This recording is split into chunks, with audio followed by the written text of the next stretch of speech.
I'm with Viktor Metelskiy, who recently had his startup Sitekick acquired. Victor, how you doing today? Hey Andrew, I'm great. Thank you. How are you? Doing good. Well, thanks for joining me. Congrats on the acquisition. For those that may not know you, do you want to give a brief introduction of yourself? Yeah, hi everyone. My name is Viktor. I'm a startup founder. I'm the founder of Sitekick.ai, which is an AI landing page builder, which allows entrepreneurs to build beautiful landing pages without any skills in coding, design, or marketing. Um, yeah, and now I've got this startup acquired and looking on to the next project. Awesome. I guess to start, I'd love to hear what motivated you to start Sitekick.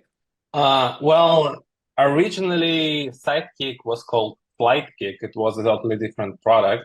Originally, it was an AI slide deck builder. And I feel this because I used to work as an IT evangelist. So I used to travel a lot and talk about things like AI, blockchain, chatbots, IoT, and stuff like that, and make presentations about different topics all related with IT. And basically, half my work time was making slide decks, another half was presenting them. Um, I was with PowerPoint on my laptop all the time, and well, it was a very tedious process. And when GPT-3 was launched, I thought, well, maybe now is a good time to try and automate this. And I launched Slidekick. Yeah, and I launched it, and the launch was relatively successful. I launched it on Product Hunt, and it became a product number one of the week on Product Hunt. And there was a lot of hype around it, and I got some media attention. But long story told short, I made only one sale, worth 19 bucks. And I've been talking to some customers, and there was really no, like, not even a sign of product market fit. And I was talking to one guy, and he told me, "Hey, look, I don't need it for slide decks, but I've built a slide deck with Slidekick, and I turned it into a website. I turned it into a landing page." And I'm like, "Huh, okay, that sounds interesting." And that started the pivot process. Well, talking about Sidekick, it's also a huge challenge of mine. I launch multiple products all the time, just to iterate, get some feedback. And I always thought it's a very tedious process. It always took me longer than I wanted to, and basically, I just wanted to build something that would allow me to validate my ideas quickly, and Sidekick was born. I like that. That's some good traction too. You were product of the week on Product Hunt, and then I like how you listen to your customers too, where it started as a slide deck builder, and then you pivoted over to a website builder. That's smart. Yeah, and that's the difference also, there is traction with like visitors and maybe users, and there are some products that are really enjoyed by the media, but you never know what's behind it, because it might seem like a very successful product, but on the background, zero sales. Nobody wants to really use it as designed to. Yeah, and then you got to start talking to customers and trying to find what can actually make money.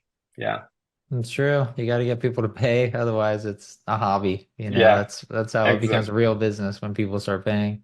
Okay, so things are Yeah, going exactly. good. You pivoted over to a business model that, or excuse me, you were starting to solve a problem that addressed a lot of customers' pain points, and that started really taking off. You got paying customers. It sounded like things were going, really good. What made you consider selling the business? Or what motivated you to sell the business? Um, well, also it wasn't really good from the start. I mean, we pivoted, and it Sidekick started generating some MRR. I think at the beginning, from the relaunch of Sidekick, it was like 7, 8 subscribers, and then it started growing. Well, at least it was something. And then it was like kind of growing slowly, but then I think we also launched in a very good time because Sidekick was launched ChatGPT and pre-stable diffusion and all the AI hype wave. And so one day, I mean, my customer support chat inbox was almost always empty, maybe one message per day. But then one day I wake up to something like, I don't know, 25 sales and 100 messages in my customer support inbox. And I was like, what's happening? I couldn't really understand what's going on. And it turned out then that one famous tech YouTuber made a video about some AI products, and Sitekick was one of them.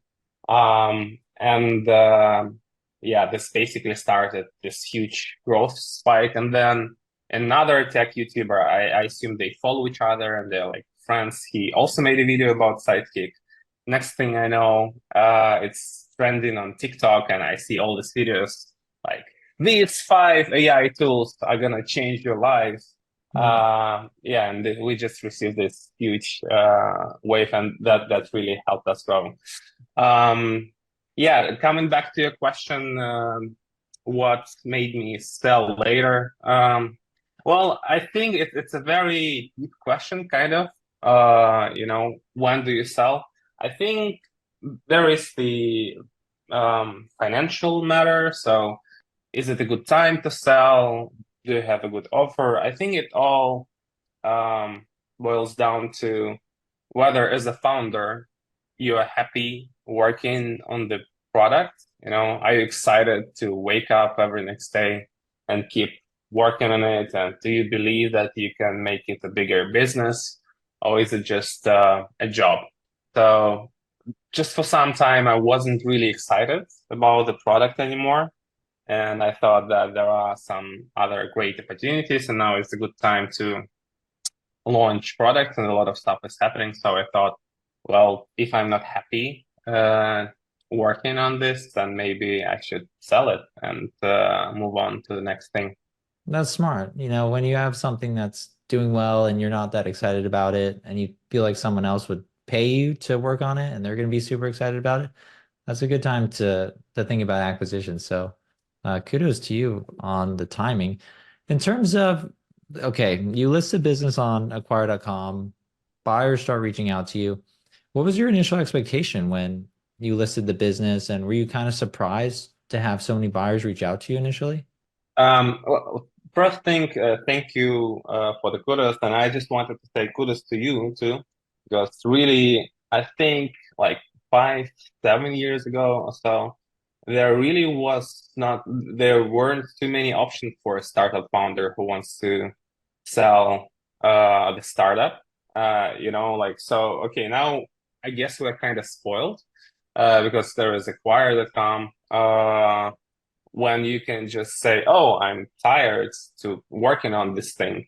Maybe I just list on Acquire and I see, if I get any offers. But like 5 to 7 years ago, well, go figure. You are tired. Well, okay, good luck. You either go bankrupt or you keep growing. So thanks to you for the opportunity to have such a place where we can list our products. Thank you from all the founders.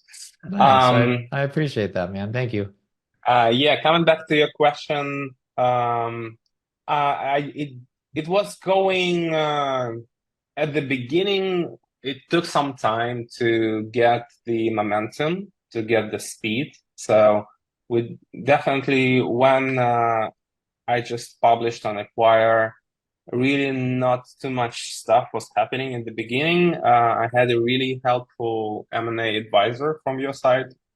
His name is Matt, and he helped a lot, because when you're listing, you have all these questions: what should I put here? What's the valuation, etc., etc. And then what really helped is we got featured. I think you've got something like a daily featured startup section in your mailing list. And then one day also, I don't know, I got 50, 60 potential buyers reaching out. And yeah, that was a bit overwhelming. And so I spent the whole day just replying to them, proactively reaching out, because that's what Matt told me is like, you gotta, sell if you want this deal to happen, then you gotta actively talk to customers. So I've been reaching out to everyone who inquired about Sitekick, and we talked. I set up as many calls as possible.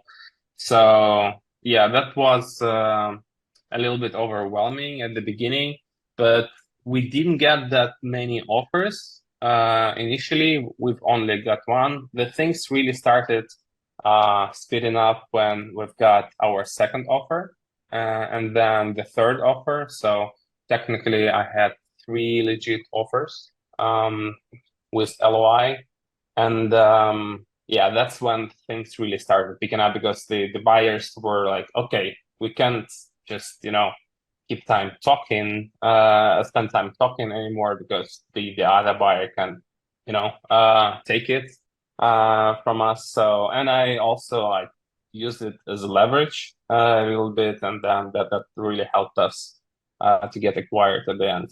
Nice. Were you surprised to learn that we had a team of M&A advisors that would help you every step of the way when you're selling your business? Um, yeah, it was when I think Matt reached out and told me, hey, let's have a call. That was super helpful. Actually, um, um, previously I already published my other startup on what was micro acquire back then. And it was, I mean, the product went a long way, moving from micro acquire to acquire, and like a lot of things changed. It was a bit more complicated back then. There were no M&A advisors, I believe, and the last time the acquisition fell through, so it didn't happen.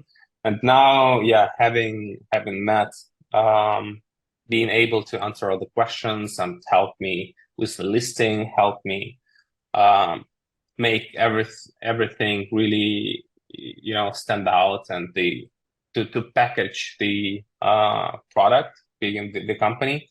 Yeah, it helped a lot, and we kept in touch during the whole acquisition process. We had another follow-up call when I started getting offers. So yeah, that was really, really helpful. Yeah, we so since we rebranded, we put a lot of investments in obviously the product and then just resources available as you're going through the process. If you have any questions, stuff like that. So I'm glad to hear it all worked out. Matt's he's awesome.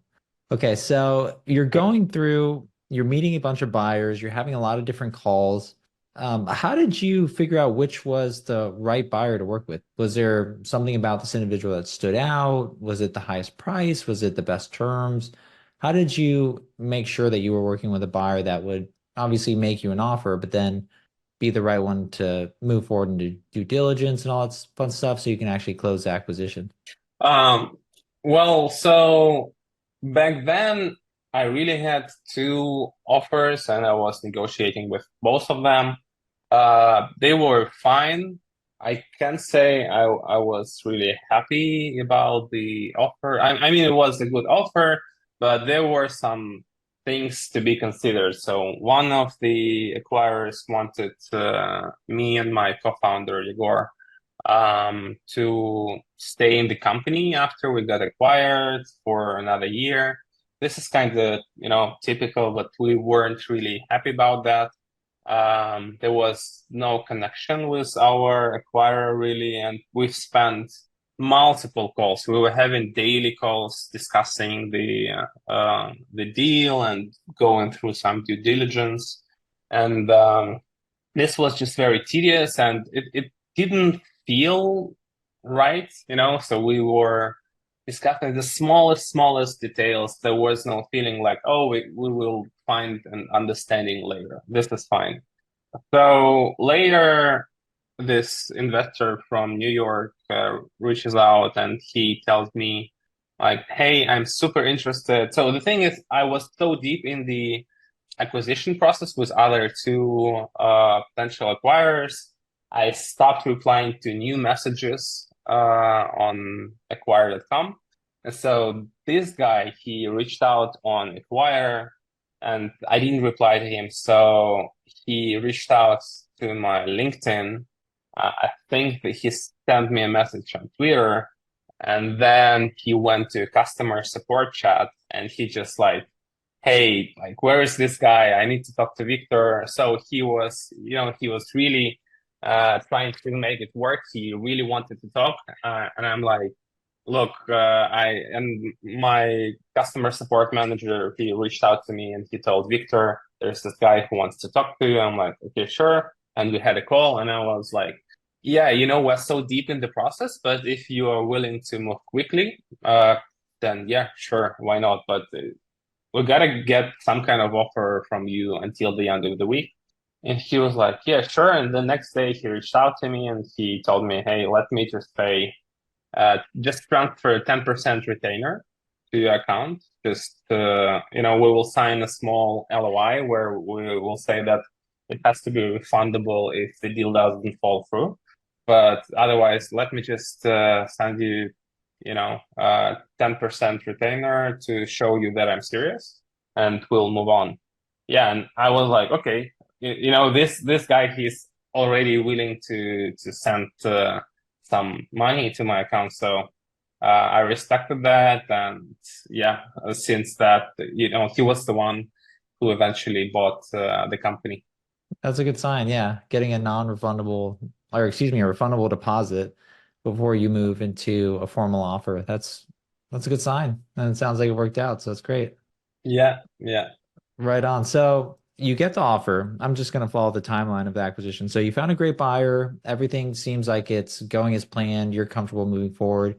The buyer's excited to move forward. You signed a letter of intent, and then you start moving into due diligence. Was there any surprises in due diligence? Was it as tedious as you thought? Was it easy, smooth, long, short? Like how did that part of the acquisition go?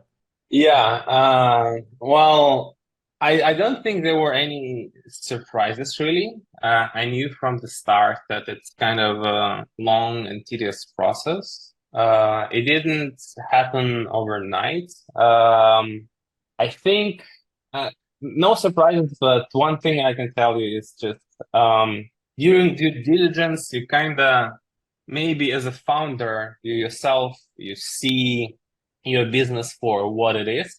Because sometimes as a founder, it's our child, it's our project, and we care about it. So sometimes, we just say, oh, my child is the best, and he's the smartest, and the Hmm. prettiest, and whatever. But during due Yeah. diligence, feel like you maybe for the first time you look at the things and you're like, oh, so these are my cohorts and here is my churn and here are the raw numbers. And I mean, obviously we didn't try to hide anything. So I was just collecting loads of data and I was like, huh, okay, this is slightly painful. So we are not as great as I thought we would be, but it is what it is. So just going through this and collecting a lot of analytics and statistics and financials, yeah, it just took a while and was complicated a little bit, but really no surprises. And I mean, overall, it wasn't too bad. I think it really depends on the acquirer. With another guys who ended up not buying Sidekick. Yeah, we had daily calls for I don't know how long, 2 weeks, 3 weeks, and they didn't end up buying the company.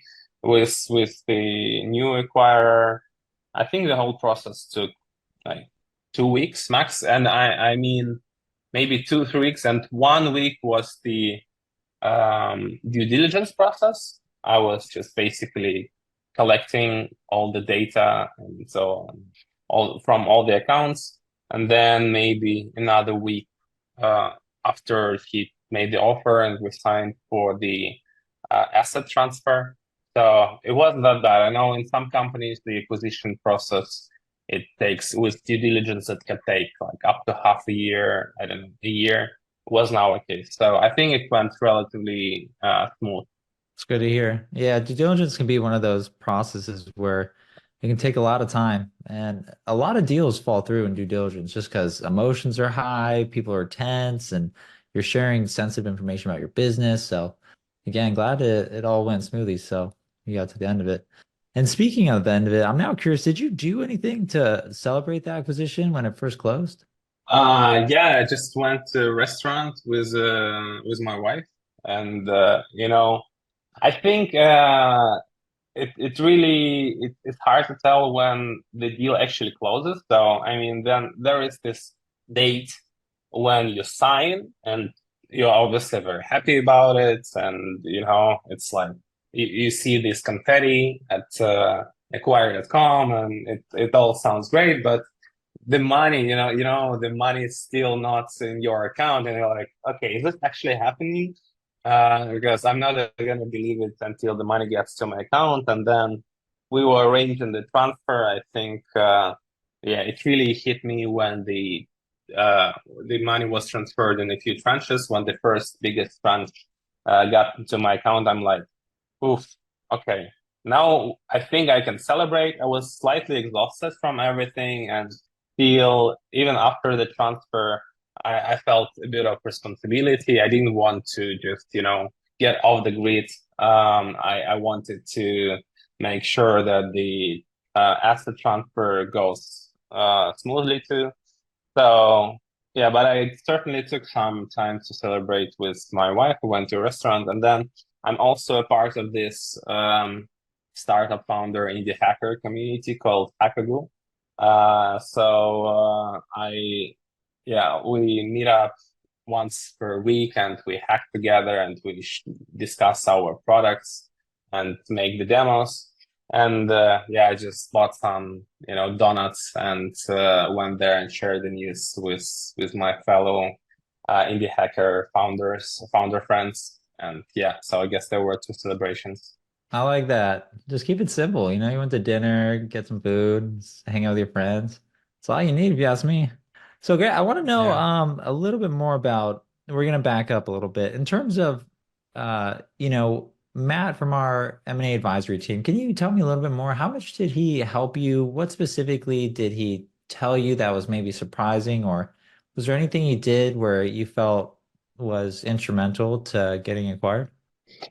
Um, yeah, I think I think just generally having an advisor by your side is just helps you to feel more safe or secure about going through this whole process, because obviously there are some things you don't know how to handle, and well, you can use ChatGPT to ask for it, which I also did.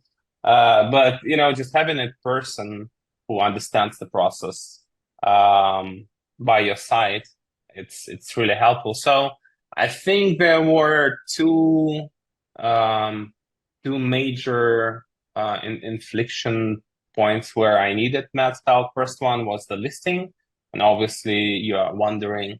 I had this idea. Oh, I'm gonna make the listing really, really. I'm not gonna put too many materials to the listing, and then kind of make it, if you want to know more, just reach out, and I'm gonna share more info about our company.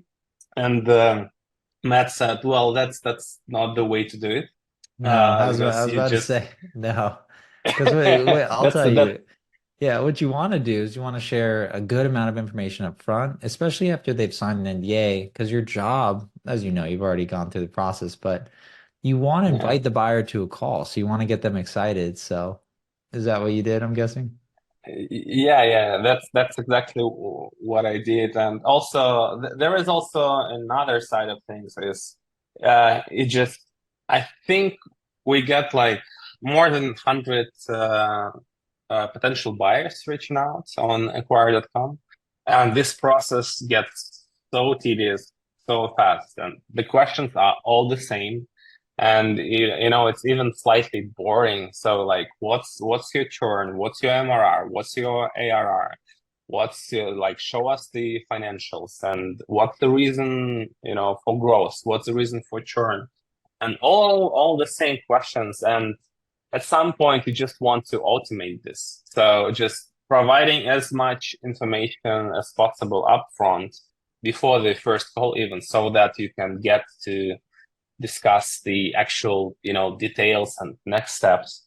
Yeah, that helps a lot. So that's what I did. I I filled all the forms Matt shared with me. There are I made an acquisition deck and shared our P&L statement and some other materials. I created a list of frequently asked questions, which I was filling in as the acquisition process was happening. So I was receiving new questions. I would just type in them into the document, and I had this document for all the next potential acquirers.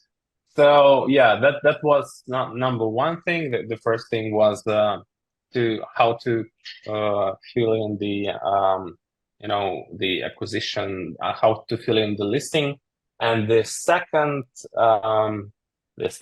stage where I really needed Matt's help, and he helped me a lot. One was when we started getting the offers. I was slightly confused about how I should handle this, because I watched the videos in your acquisition academy, which you recorded, and it's sad that it's best if you just synchronize everything and you have an acquisition schedule, and then you say, well, for the next 3 weeks we are receiving LOIs, and then we are choosing the acquirer. It didn't really work for us. So when I started getting the offers, I was wondering how I should address them, whether I should push into them actually making an LOI, signing an LOI. So yeah, we had another call with Matt, and he helped me a lot. I also have a personal advisor, investor, who invested in Sitekick, and he's into M&A actually. He's an investor, but his major what he does the most is M&A deals. So yeah, both him and Matt were really helpful. I don't know if I would have made the acquisition work without them. That's great. I mean, built a great business. I think that's the hardest part. And then after that, the acquisition gets a lot easier. So that's great. And then I guess kind of my two final questions.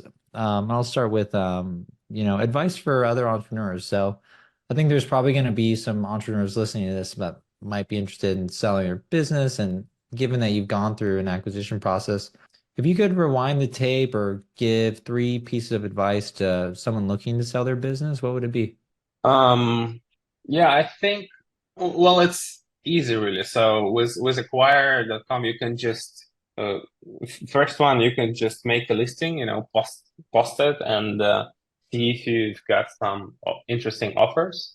So it's not a one-way road, right? So you can always, if you don't get an offer that you like, that suits you, then you don't have to make this happen. So the whole listing process, it can take, I don't know, a day or two, if you, depending on how detailed you want to get. So if you are curious about getting acquired, just go make a listing on acquire.com. That's it. And then, but the next thing is, if you actually want to make it happen, after you see that, oh, there are some people interested, so I made the price, and it kind of seems it might work. Then when you move into the next step, the actual acquisition, you got to realize that it's gonna take time. So it's not like just posting it there. It's not gonna happen if you don't work on it. So I would advise to actually dedicate some time working on it. I think that should be your primarily think your the first thing you're doing. So something you devote the most time to is the acquisition process. So if you are serious, just spend some time, talk to the potential buyers, prepare all the documents, financials, the acquisition deck, etc. And the third one advice I would give is just, if you feel that you're not happy working on what you're working on, just tell. I mean, some people would be surprised by, you know, how much money and freedom you can get from just like selling and you're not a slave to your product.